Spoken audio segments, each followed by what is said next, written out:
नमस्कार दोस्तों, आप सभी का मेरे YouTube चैनल स्टोरी वॉइस में बहुत बहुत स्वागत है।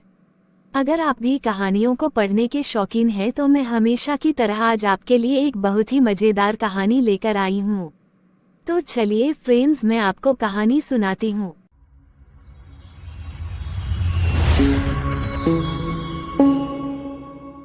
दोस्तों, आज मैं आपको पंचतंत्र की सबसे मजेदार कहानी सुनाने वाली हूँ। तो आइए सुनते हैं वो दिलचस्प कहानी जिसका नाम है बंदर और लकड़ी का खूंटा। एक गांव के निकट बहुत बड़ा जंगल था। उस जंगल में एक मंदिर का निर्माण कार्य चल रहा था। निर्माण कार्य सुबह से लेकर शाम तक चलता था। बहुत से कारीगर इसमें जुटे हुए थे। सुबह से लेकर शाम तक सभी कारीगर वहां पर अपना काम करते थे और दोपहर में भोजन करने के लिए गांव में आ जाया करते थे। एक दोपहर सभी कारीगर भोजन करने गांव में आए हुए थे।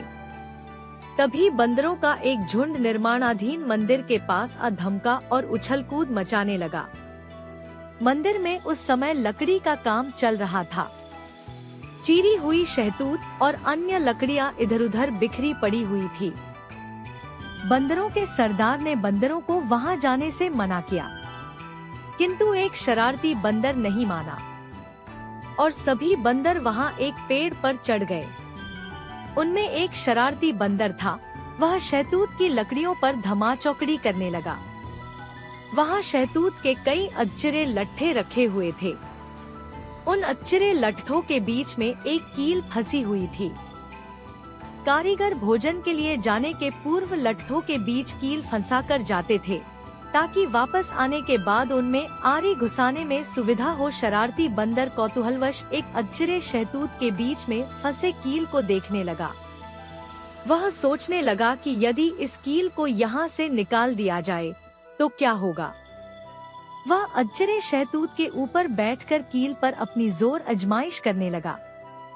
बंदरों के सरदार ने जब उसे ऐसा करते हुए देखा तो चेतावनी देकर उसे बुलाने का प्रयास भी किया, किंतु नटखटिया बंदर नहीं माना और वह दम लगाकर कील को खींचने लगा, किंतु कील नहीं निकली। बंदर और जोर से कील को खींचने लगा। इस जोर आजमाइश में उसकी पूंछ पांटों के बीच में आ गई, लेकिन बंदर ने इस ओर ध्यान ही नहीं दिया और अपनी धुन में लगा रहा। कुछ देर तक कील को खींचने पर वह थोड़ी हिलने लगी। यह देखकर बंदर बहुत खुश हो गया और दुगने उत्साह से कील को निकालने में लग गया।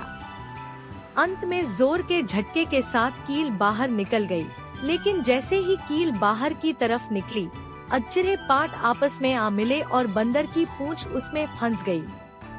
बंदर दर्द के मारे चीखने लगा। दर्द से तड़फते हुए उसने वहां से निकलने का बहुत प्रयास किया, लेकिन वह नाकाम रहा। वह जितना दम लगाकर वहां से निकलने का प्रयास करता था, उसकी पूंछ उतनी ही जख्मी होती जा रही थी। बहुत देर तक वह वहां पर फंसा तड़फता रहा और आखिरकार अत्यधिक खून बह जाने के कारण वह वहीं पर मर गया। तो दोस्तों, इस कहानी से हमें ये सीख मिलती है कि जिस काम की जानकारी नहीं है उसमें अनावश्यक हस्तक्षेप करना मूर्खता है। ऐसा करना मुसीबत को बुलावा देना है। अगर आपको ये वीडियो अच्छा लगे तो एक लाइक कर देना, सब्सक्राइब कर देना और घंटी का बटन दबा देना। Thanks for watching.